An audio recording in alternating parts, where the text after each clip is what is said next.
Good evening, folks. Dr. Freedom here with you. Time some Doctor News, who's some in and around the universe that are so amazing, so spectacular, so incredibly awesome. It'll remind you that, I don't know, that favorite toy you got at Christmas time. You know, the one you broke less than 5 days later. But okay, I know I just got you excited and depressed the shit out at the same time, didn't I? Well, all right. Yeah, news from in and around the universe. We got some interesting stuff. As you all know, now that the Moff is, cut loose the chains of Doctor Who, he's off doing all these interviews and stuff like that. It's just weird watching, Moffat in the news, because it's like, he's so Mr. Oh, my suffering. Oh, my wiggle. Oh, me. See what I mean? This is how he's been. And, well, let's go into it. I'll show you what we got here. We got, spoiler alert, because somebody threw up a photo from today's filming on their Instagram. Like I said, before you go crazy, it's an overhead shot. It's from a distance, so you can't really make out much. Like I said, you've been warned. So here we go. This was the big shot from Instagram. And this was, of course, once again from Cape Town, South Africa.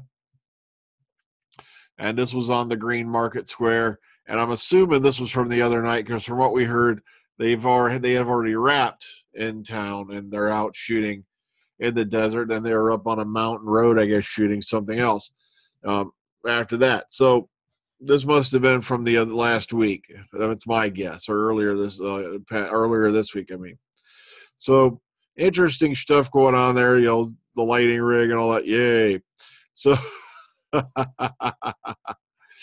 know everyone's like, "Oh my God, you spoiled the crap out of me." All right, here we go. This is what I mean. Let's go for some Moffat Mania. Okay, first up, he was so depressed when Eccleston rejected the Doctor Who 50th and wasn't sure the War Doctor would work. And he goes into this on the show and said he just went nuts, blah blah blah, and then he goes into some alternative ideas for what he was going to do, originally. So you remember, the only person originally who was signed up at that time was Jenna Coleman, was guaranteed to be in the special. Matt Smith nor David Tennant were under contract yet. Matter of fact, I think he said that, if I remember right, War Doctor wasn't signed up within a few days, or John Hurt. And why, like I said, it still baffles the shit out of me as to why a phone was not picked up and Paul McGann was not called. That right there would have solved your problem right there. But like I said, that's a whole other argument, and I'm going to leave this here for you to sort out. Of course, he had planned to quit Doctor Who with Matt Smith. Now, the thing was, he's always been saying he was going to quit Doctor Who. Matter of fact, a lot of people don't realize he was originally slated to leave at, matter of fact, the Husbands of River song was supposed to be his final episode, but he had no one to take over. So that's why he said, look, I'll hang around. We'll do Series 10.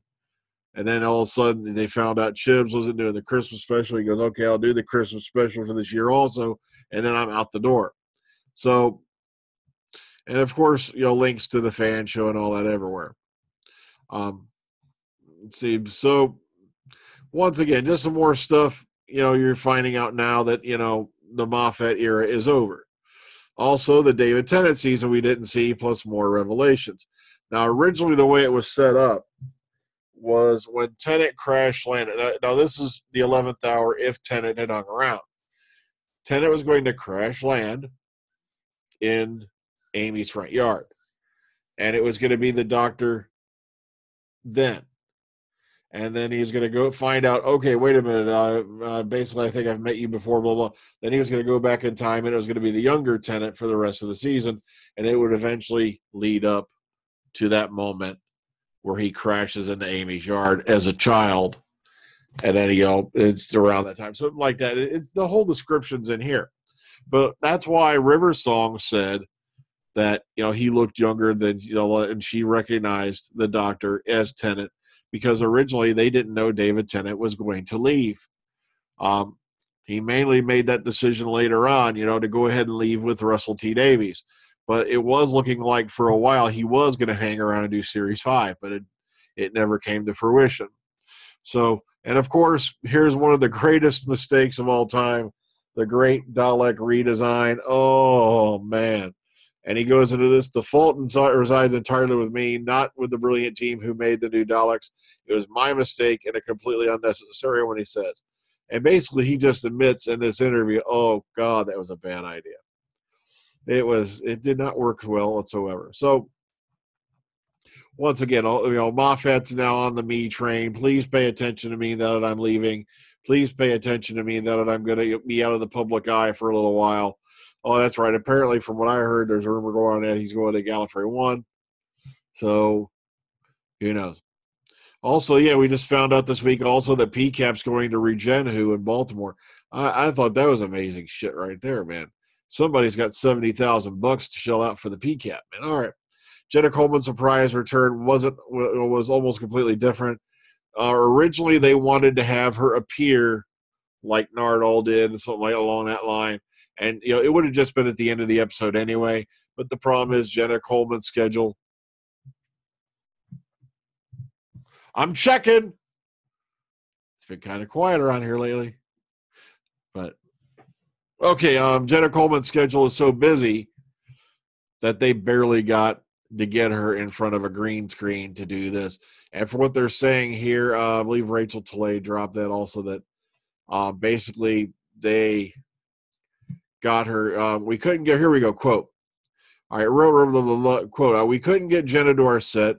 We couldn't have the three companions there together, but she does make a magical appearance on the battlefield, which we had to shoot separately a few days after the rest of the episode to wrap.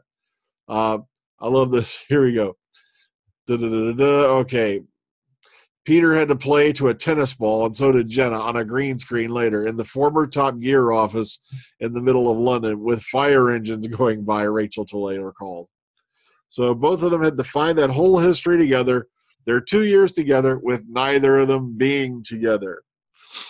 So, really, really interesting how you find out this stuff gets done. And, of course, that explains why you never see the two of them actually together on the same screen. They had to really improvise that and all that, because it's not that Jenna didn't want to do it. No, it was just the fact she was busy with Victoria. I'm making that bit up with the money, okay? All right, Douglas Adams is mad year, Doctor Who. Okay, I'm sorry, I had there. And for one glorious manic year, the Hitchhiker's Guide author was head writer on Doctor Who. His legendary story, Shada, has just resurfaced, and another of his unseen episodes has finally seen the light of day. And I believe they're talking about the Cricket Man here. Douglas Adams was a frickin' genius. He was ahead of his time. This is a guy who literally created entire universes with Hitchhiker's Guide to the Galaxy. And, like I said, I just still laugh my ass off when I watch any version of that. And if you are a diehard fan, you remember there was the original, I think it was either early 80s, 70s version of Hitchhikers. There was a video. Then, of course, you had the movie they made a few years back, Then, of course, you have the radio show, which I highly recommend if you can find it somewhere. The radio show went off on its own tangent there. But like I said, I've read or listened to just about all those books. And it still amazes to me just how far ahead, Douglas Adams was of his time. He was just, spectacular. He was both witty, funny, intelligent. Well, not both, but he was all those things: witty, funny, intelligent. Oh, man. So a little bit there about, okay, and here's an interview with the Baker Man, not the Colin Baker Man, the Tom Baker Man. All right, big finish, Ray Harryhausen, Star Wars Rebels, and the Fragility of Life, and more. And it's a very, very nice interview. They really covered a lot of bases here. Because remember, Tom's had a very long and varied career, outside of Doctor Who as well. As for you folks who've been watching Star Wars Rebels these last couple seasons and all that, he played the voice of the Bendu, which was that huge being who was like on the median of the dark and light side of the Force and stuff like that. He was also, and of course, in the Golden Voyage of Sinbad, which we reviewed here a long time ago. So it's nice to get to sit down and cover some bases with Tom, because Matter of fact, as you're probably reading this right now, it's probably, or watching this, I mean, this video, it's probably the 20th by the time you're seeing it. So therefore, Tom Baker has turned 84 years old. Okay, just threw this in for shits and giggles that the Science of the Time Lord Science of the Time Lords exhibit is going to be going on. And here's all the info you need for it and all that. Lots of guests. Oh, look at there. Oh, look at there. Oh, look at there. Oh, look at there. Oh. So if this is something you'd be into, here's all the info you need for it. And lastly, but very sadly, we lost Peter Wyngarde. I mainly knew him as Clytus from Flash Gordon, the movie. Also, the role of Timonoff in Planet of Fire, which is, it shows you how much that role stood out, because I can still remember that character's name. And I probably haven't watched Planet of Fire in the better part of several years. It's just, I really haven't swung all the way back through all my, videos in a long time. But the character Timonoff stood out, very powerful character.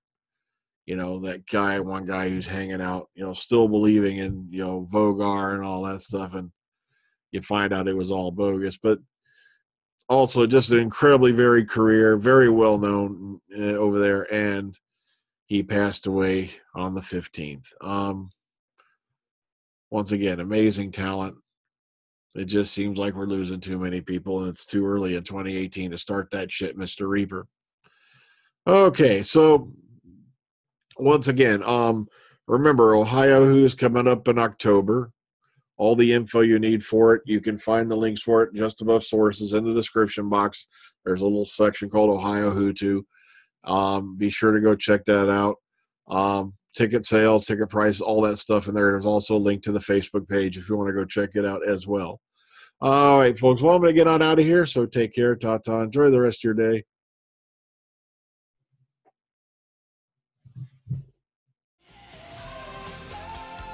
It's been kind of quiet, but I keep hearing this disturbing theme song playing. You know the one. Good night, folks.